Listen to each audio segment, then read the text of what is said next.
नमस्कार, DD news पर आप सभी का स्वागत है। मैं हूं आपके साथ भावना नैयर। देश और दुनिया की बड़ी खबरों को लेकर हम हाजिर हैं। शुरुआत करते हैं इस बुलेटिन की अहम सुर्खियों के साथ। हरियाणा में जीत की शानदार हैट्रिक के बाद अब शपथ ग्रहण की तैयारी, दिल्ली में बैठकों का दौर।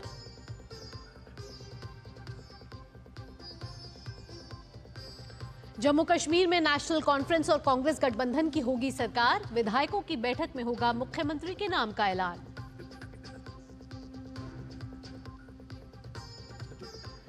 पीएम मोदी महाराष्ट्र को देंगे विकास की सौगात, 7,600 करोड़ रुपए की परियोजनाओं की रखेंगे आधारशिला।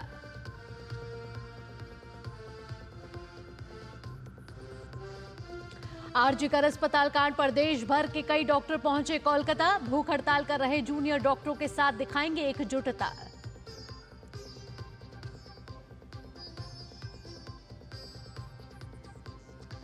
और भारतीय रिजर्व बैंक की द्विमासिक मौद्रिक नीति समिति में हुए फैसलों की घोषणा आज, ब्याज दरों पर होगी नजर।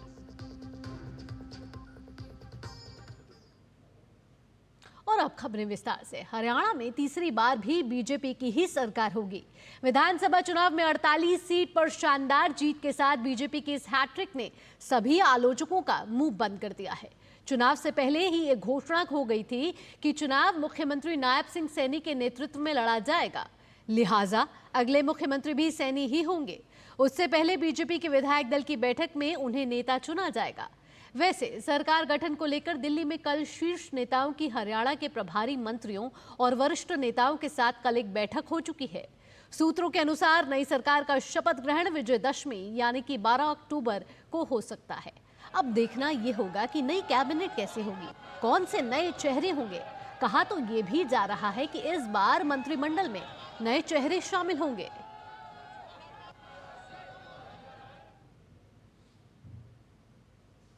और हरियाणा की जीत का जश्न महाराष्ट्र में भी दिखाई दे रहा है। यहां बीजेपी कार्यकर्ताओं ने ढोल नगाड़ों के साथ नाच गाकर खुशियां मनाई। महाराष्ट्र में अब इस साल विधानसभा के चुनाव हैं, लिहाजा ये खुशी बीजेपी के लिए नई ऊर्जा लेकर आई है। आत्मविश्वास से भरे कार्यकर्ताओं को विश्वास है कि आगामी चुनाव में यहां बीजेपी बेहतर प्रदर्शन करेगी। बीजेपी नेता और उप मुख्यमंत्री देवेंद्र फडणवीस ने हरियाणा और जम्मू कश्मीर विधानसभा में बीजेपी के प्रदर्शन पर खुशी जताई।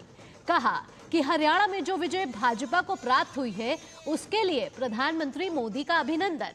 इसके साथ ही उन्होंने जम्मू कश्मीर विधानसभा चुनाव के नतीजों पर कहा कि लोकतंत्र की जीत हुई है।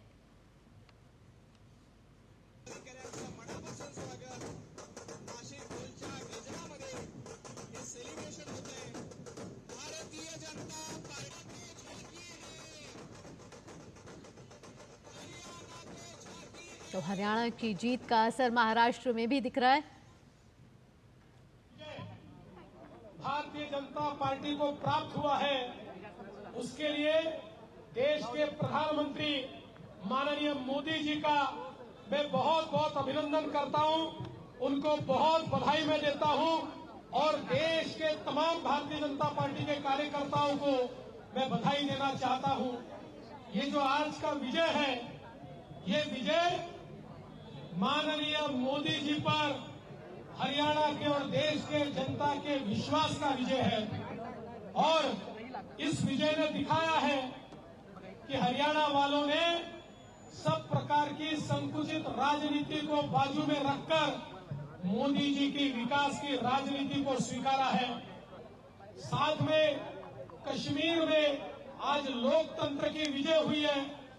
जम्मू कश्मीर के लोगों का भी बहुत बहुत अभिनंदन करता हूं। हरियाणा विधानसभा चुनाव का नतीजा आने के बाद झारखंड बीजेपी प्रदेश कार्यालय में जश्न मनाया गया। बीजेपी प्रदेश अध्यक्ष बाबूलाल मरांडी ने ढोल नगाड़ा बजाकर कार्यकर्ताओं के साथ जश्न मनाया। साथ ही उन्होंने कार्यकर्ताओं को मिठाई भी खिलाई। तो तस्वीरों के जरिए आप देख सकते हैं कि बाबूलाल मरांडी ने ढोल नगाड़े बजाकर हरियाणा की जीत का जश्न झारखंड में भी मनाया।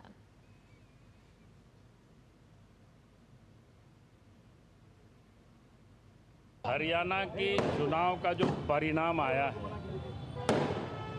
मैं कह सकता हूं कि हरियाणा की जनता ने देश के प्रधानमंत्री आदरणीय नरेंद्र मोदी जी के ऊपर एक बात उनके ऊपर विश्वास और भरोसा। जम्मू कश्मीर से अनुच्छेद 370 हटने के बाद हुए विधानसभा चुनाव में नेशनल कॉन्फ्रेंस गठबंधन ने 49 सीटों पर जीत दर्ज की है। गठबंधन में शामिल नेशनल कॉन्फ्रेंस को सबसे ज्यादा 42, कांग्रेस को 6 और सीपीआईएम को 1 सीट मिली है। सरकार बनाने के लिए 46 विधायकों की जरूरत है। इस जीत के बाद नेशनल कॉन्फ्रेंस के अध्यक्ष डॉक्टर फारूक अब्दुल्ला ने कहा कि प्रदेश में अगला मुख्यमंत्री उमर अब्दुल्ला बनेंगे। इस पर उमर ने कहा कि वो उन पर जताए गए विश्वास के लिए आभारी हैं, लेकिन विधायक दल का फैसला होगा और यह निर्णय सहयोगियों के साथ मिलकर लिया जाना है। इसके बाद इंडी गठबंधन उपराज्यपाल के सामने जम्मू कश्मीर में अपनी सरकार बनाने का दावा पेश करेंगे।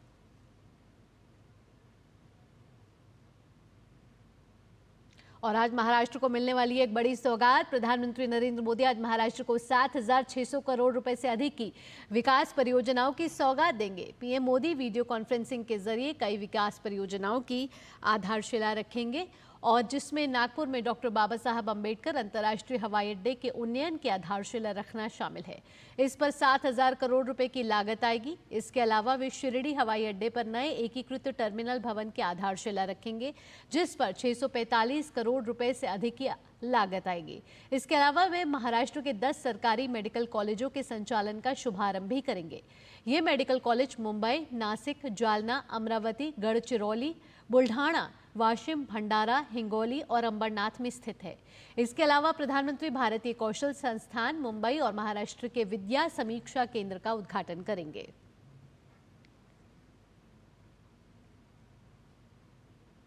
कोलकाता रेप मर्डर केस में federation of all India medical association FAIMA आज देशव्यापी भूख हड़ताल पर है। एसोसिएशन का कहना है कि जब तक पीड़िता डॉक्टर को न्याय नहीं मिल जाता तब तक वे प्रदर्शन करते रहेंगे। इससे पहले आमरण अनशन कर रहे जूनियर डॉक्टर्स के समर्थन में कल आरजीकर मेडिकल कॉलेज में 50 सीनियर डॉक्टरों ने सामूहिक इस्तीफा दे दिया। कोलकाता में जूनियर डॉक्टर 5 अक्टूबर की शाम से आमरण अनशन पर बैठे हैं। वे अपनी 9 मांगों पर अड़े हुए हैं। दूसरी तरफ बंगाल सरकार ने कहा कि सरकार अपने सभी वादे पूरे कर रही है। ममता सरकार ने डॉक्टरों से अनशन खत्म करने की अपील की है। वहीं चंडीगढ़ के डॉक्टर भी एकजुटता के साथ खड़े हुए हैं। आज एम्स दिल्ली के रेजिडेंट डॉक्टर्स एसोसिएशन के डॉक्टर भी कैंडल मार्च निकालेंगे। रिजर्व बैंक ऑफ इंडिया की मौद्रिक नीति समिति की बैठक में हुए फैसलों की आज घोषणा होगी। 3 दिन की इस बैठक की अध्यक्षता RBI गवर्नर शक्तिकांत दास ने की। आज नजर इस बात पर होगी कि क्या ब्याज दरों में कोई बदलाव होंगे। इससे पहले मौद्रिक नीति समिति की पिछली बैठक अगस्त में हुई थी। समिति ने रेपो रेट 6.5% पर बरकरार रखा था। दरअसल फरवरी 2023 के बाद से रेपो रेट में बदलाव नहीं किया गया है, लिहाजा त्योहार के इस सीजन में भी बदलाव की उम्मीद कम ही है। विशेषज्ञों का मानना है कि दिसंबर में भी इसमें कुछ ढील की गुंजाइश हो सकती है। बात करेंगे नवरात्र की, आदि शक्ति की आराधना की।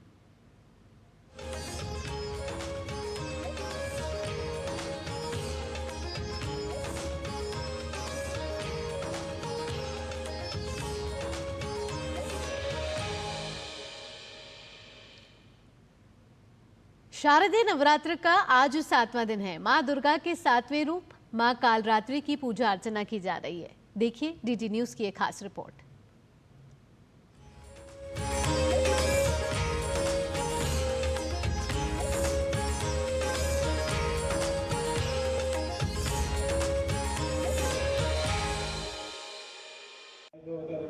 प्रथमं शैलपुत्री, द्वितीयं ब्रह्मचारिणी, तृतीयं चंद्रघंटेति, कुसुमांडेति चतुर्थकं, पंचमं स्कंदमातेति, षष्ठम कात्यायनी च, सप्तमं कालरात्रि। जी हाँ, आज महानवरात्रि के 7वां दिन है। माँ कालरात्रि की पूजा होती है, अर्चना की जाती है। कैसे करते हैं माँ कालरात्रि की पूजा अर्चना, आइए जानते हैं।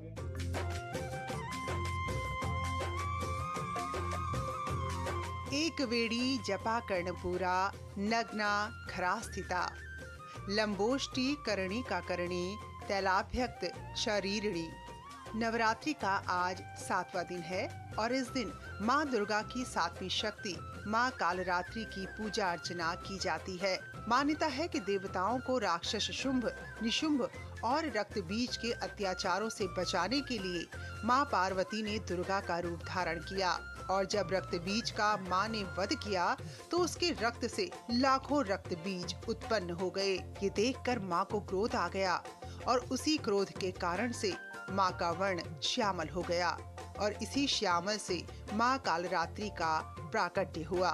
शुंभ, निशुंभ और रक्त बीज का संहार करने वाले इस रूप को शुभंकरी भी कहा जाता है। भगवती कालरात्रि असुरों को संहार करने वाली, भक्तों को आसुर शक्ति से बचाने वाली उनका ये विकराल रूप है और कांटेदार एवं चमकती हुई उनके गले में आभायमान हार है। भगवती माँ गर्दभ पर विराजमान है, बाघंबर धारण की हुई है।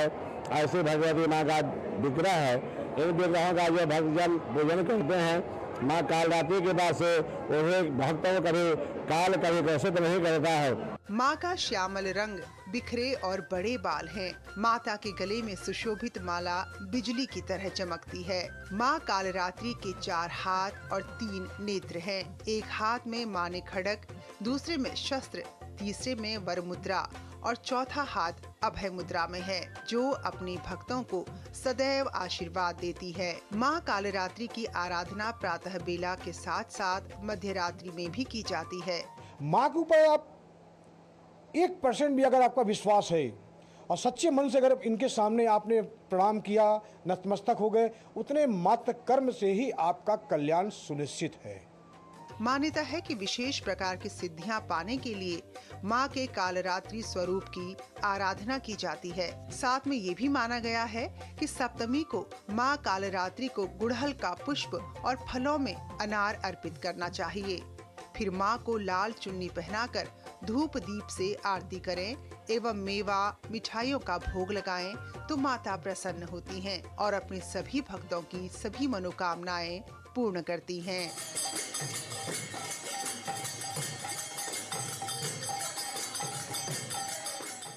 देश भर में प्रातः काल से ही ब्रह्म मुहूर्त के साथ में माँ कालरात्रि की पूजा अर्चना प्रारंभ हो गई है। लोग घरों में, मंदिरों में जाकर माँ की आराधना कर रहे हैं, माँ को मनाने की कोशिश कर रहे हैं, माँ की पूजा अर्चना कर रहे हैं। तो आप भी जाइए और माँ की आराधना कीजिए और अपना मन चाहा वरदान माँ से पाइए। कैमरा पर्सन पीयूष के साथ मैं डॉक्टर सुयश शर्मा, डीडी न्यूज़, दिल्ली।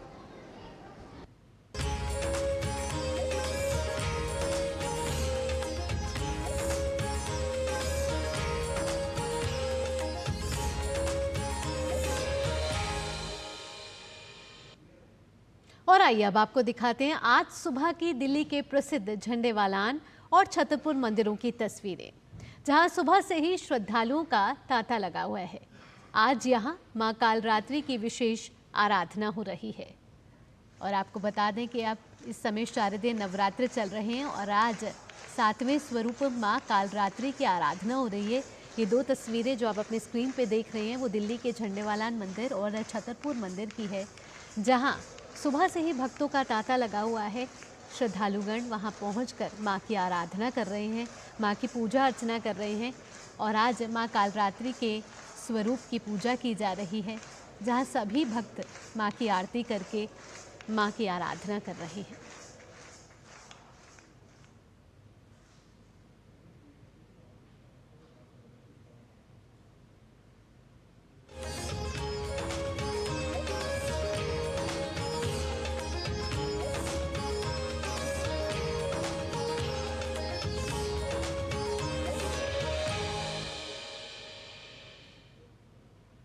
और अब खबर राष्ट्रीय फिल्म पुरस्कार से जुड़ी हुई। दिल्ली में 17वें राष्ट्रीय फिल्म पुरस्कारों का भव्य आयोजन हुआ।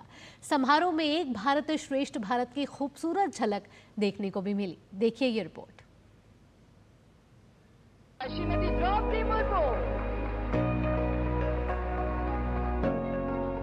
नई दिल्ली के विज्ञान भवन में राष्ट्रपति द्रौपदी मुर्मू द्वारा वर्ष 2022 के लिए 70वें राष्ट्रीय फिल्म पुरस्कार प्रदान किए गए। राष्ट्रीय फिल्म पुरस्कारों के सबसे प्रतिष्ठित पुरस्कारों में से एक दादा साहेब फाल्के पुरस्कार है। विख्यात अभिनेता मिथुन चक्रवर्ती को दादा साहेब फाल्के सम्मान से नवाजा गया।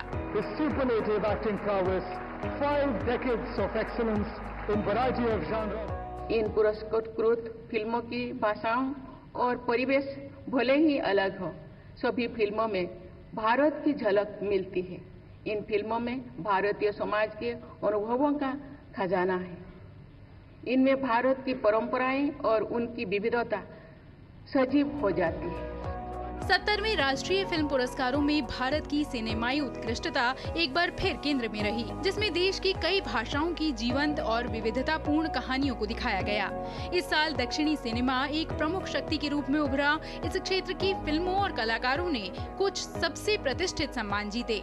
मलयालम फिल्म आट्टम ने सर्वश्रेष्ठ फीचर फिल्म के लिए स्वर्ण कमल जीता, जबकि कन्नड़ ब्लॉकबस्टर कांतारा ने सर्वश्रेष्ठ लोकप्रिय फिल्म का खिताब जीता। इस वर्ष के पुरस्कारों ने न केवल व्यक्तिगत उत्कृष्टता का जश्न मनाया, बल्कि भारतीय सिनेमा के निरंतर विकसित और गतिशील परिदृश्य को भी उजागर किया। My heartfelt congratulations to Mithunda for being honored with the prestigious Dada Saheb Phalke Award. Dada, your life is your message. Many of the films honored today were initiated during the COVID pandemic period. These films showcase the resilience of our society, resilience of our country. और साथियों, प्रधानमंत्री श्री नरेंद्र मोदी जी दुनिया के पहले ऐसे leader हैं जिन्होंने creative economy को पहचाना। मोदी जी की सरकार और विशेषकर इस ऐतिहासिक तीसरी टर्म में इस क्रिएटर इकोनॉमी को एक नया आयाम देने के लिए संकल्पबद्ध है। इस नए मीडियम से जो डाइवर्स टैलेंट है हमारे देश का, उस डाइवर्स टैलेंट को, उस क्रिएटर इकोनॉमी को एक नई ऊंचाई मिलेगी। बेस्ट स्क्रीन प्ले और डायलॉग के लिए सर्वश्रेष्ठ फीचर फिल्म हिंदी के लिए गुलमोहर को सम्मान मिला। मनोज वाजपेयी ने एक बार फिर अपनी अदाकारी का दम दिखाया और गुलमोहर के लिए स्पेशल मेंशन मिला। राष्ट्रीय फिल्म पुरस्कारों का उद्देश्य सौंदर्य और तकनीकी उत्कृष्टता और सामाजिक प्रासंगिकता वाली फिल्मों के निर्माण को प्रोत्साहित करना है। पुरस्कारों का उद्देश्य भारत भर में विभिन्न संस्कृतियों और समुदायों की सराहना बढ़ाना है, जिससे एकता और अखंडता को बढ़ावा मिलता है। Our Indian cinema is playing a major role in the world cinema now, particularly the South Indian cinemas, Tamil, Telugu, Malayalam, Kannada. So these movies now tremendously, they are doing very hard work, and the movies are not only the regional movies, the movies are pan-India movies, the movies are the world level movies. Last year, few of movies went for the Oscar awards from South Indian movies. मशहूर संगीत composer AR. Rahman को पोन्नियिन सेल्वन भाग 1 के लिए राष्ट्रीय पुरस्कार मिला। नित्या मेनन को फिल्म तिरुचित्रम्बलम में उनके अभिनय के लिए सर्वश्रेष्ठ मुख्य अभिनेत्री का पुरस्कार दिया गया। मानसी पारेख को गुजराती फिल्म कच्छ एक्सप्रेस के लिए सर्वश्रेष्ठ अभिनेत्री का अवार्ड मिला।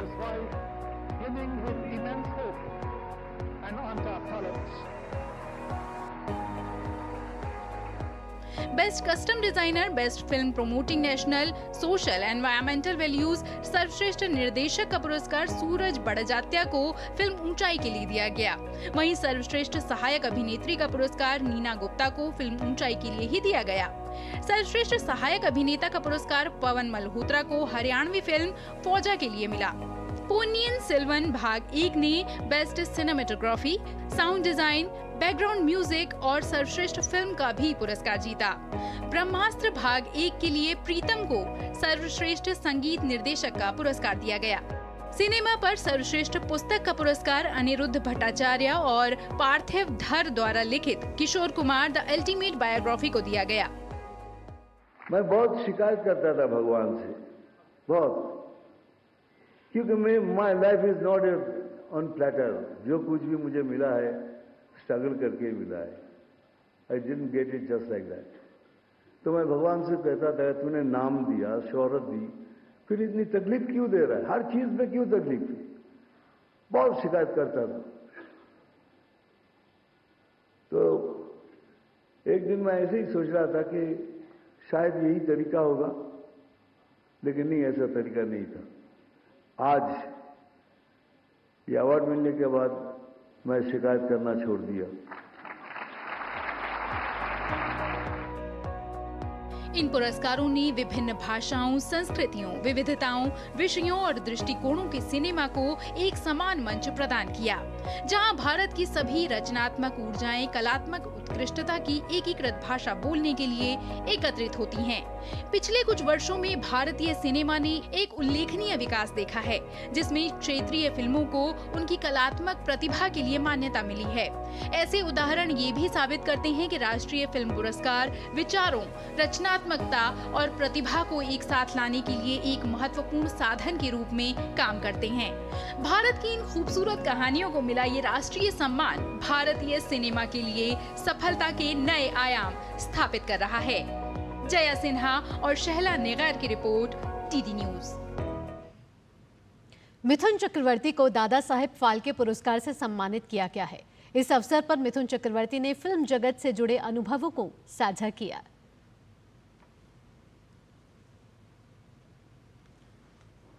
मैं बहुत शिकायत करता था भगवान से, बहुत, क्योंकि my life is not on platter.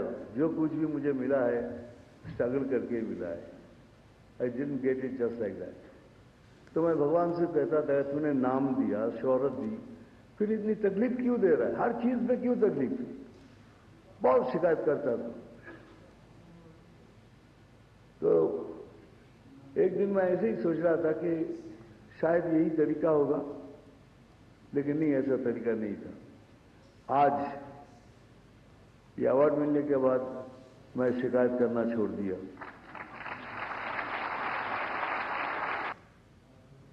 संगीतकार ए.आर. रहमान को फिल्म पोन्नियन सेल्वन भाग 1 के लिए सर्वश्रेष्ठ संगीत निर्देशन का खिताब दिया गया। इस मौके पर संगीतकार ए.आर. रहमान से डीडी न्यूज संवाददाता शहला निगार ने खास बातचीत की है। ए.आर. रहमान साहब हमारे साथ मौजूद हैं। उनकी तारीफ में जो भी कुछ भी कहा जाए वो कम है। बहुत बहुत स्वागत है सर डीडी न्यूज़ में आपका, और बहुत बहुत शुभकामनाएं आपको। थैंक यू, शुक्रिया। I think I am very lucky to get very good film makers like Mani Ratnam, and then I worked with Imtiaz Ali, and then Ashutosh Gowarikar, and so I think music-wise, you shine with the filmmaker because they're storytellers. We're together. This national award is very special because it's a movie soundtrack of Ponniyin Selvan. Ponniyin Selvan was a movie which everybody tried to take for a long time, like for decades. And Mr. Mani Ratnam went during the lockdown and he filmed this with a lot of risk, and I think it's paid off. Thank you, sir. Thank you. Rishabh Shetty को film Kantara के लिए सर्वश्रेष्ठ अभिनेता के पुरस्कार से सम्मानित किया गया। इस मौके पर अभिनेता ऋषभ शेट्टी से डीडी न्यूज संवाददाता जया सिन्हा ने खास बात की है। दुनिया भर के बॉक्स ऑफिस पर धूम मचाने के साथ साथ राष्ट्रीय पुरस्कारों में भी कांतारा का जलवा जारी है। ऋषभ शेट्टी हमारे साथ, बहुत बहुत बधाई राष्ट्रीय पुरस्कार जीतने के लिए। तमाम पुरस्कार आपको इस फिल्म के लिए मिल रहे हैं, लेकिन राष्ट्रीय पुरस्कार क्या मायने रखता है? Definitely it is our pride. एक हमारे देश का एक नेशनल अवार्ड बहुत बड़ा फील करता हूँ मैं, एंड वो एक रिस्पॉन्सिबिलिटी भी मानता हूँ मैं। पूरे देश में हमारा फिल्म को सेलेक्ट करना, सम्मान देना बहुत बड़ा बात सोचता हूँ मैं। बहुत खुशी हो रही है। एक बार फिर वो सारी फिल्मों की जो वो फिल्मांकन की यादें थी वो वापस आ रही हैं, और उस समय क्या ये एहसास था कि ये फिल्म इतनी बड़ी हो जाएगी और विश्व में जो इसकी धूम मची? नहीं, डेफिनेटली नॉट। हर फिल्म हम वही सेम एफर्ट डालते हैं जो इससे पहले जो फिल्म्स किया था मैं, सेम एफर्ट था। करते वक्त हमको ये लोगों को पसंद आना चाहिए, वो एक ही मोटिव रहता है। लेकिन वो लोगों ने लेके आते हैं, and that is a huge thing. And her language में पूरे देश और विदेश में भी बहुत अच्छा चला है फिल्म। उसके बाद ऐसा एक पुरस्कार मिलना बहुत बहुत बड़ा मानता हूँ। ऐसी कहानी जो एक आम लोगों के दिल को छू सके। It was a very simple story with simple people in the background. आपको लगता था कि आप उतना जस्टिस कर पाओगे बड़े पर्दे पर, या एक पैन इंडिया ऑडियंस को जो टारगेट करते हुए फिल्में आजकल बन रही हैं? We have not targeted that in that way. मतलब एक कन्नड़ा फिल्म करने का ही थॉट था। एंड लोगों ने मतलब इतना सारा वर्ड ऑफ माउथ स्प्रेड हुआ, तो दूसरे लैंग्वेज से डिमांड आया तो डब करके दे दो करके। And we have release like Friday, Saturday, Sunday, ऐसा कुछ रिलीजेस हुआ था। And definitely that simple life and आम आदमी का जो ये होता है ना, that is not at all a simple thing. वो that is why I always said more regional is more universal करके, at more local more global कहते हैं ना, ऐसा है। तो हर लोगों का थॉट वैसा ही होता है।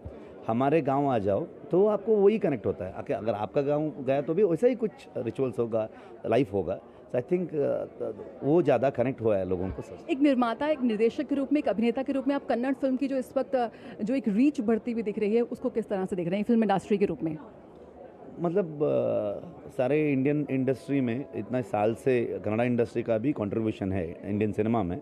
सो पहले से भी बहुत अच्छा रिकग्निशन था, लेकिन आज थोड़ा बड़ा स्केल मिल रहा है, बड़ा अपॉर्चुनिटीज़ मिल रहा है। बहुत सारे लोग बाहर का जो दूसरा लैंग्वेज का भी लोग कन्नड़ा फिल्म को देख रहे हैं, तो वो देख के खुशी हो रही है। इट्स ह्यूज डिफरेंस और डेवलपमेंट सोचता हूँ मैं। Thank you so much. इसी के साथ इस बुलेटिन में इतना ही। देश और दुनिया की बड़ी खबरों के लिए आप देखते रहिए DD न्यूज़। मुझे दीजिए अनुमति। नमस्कार।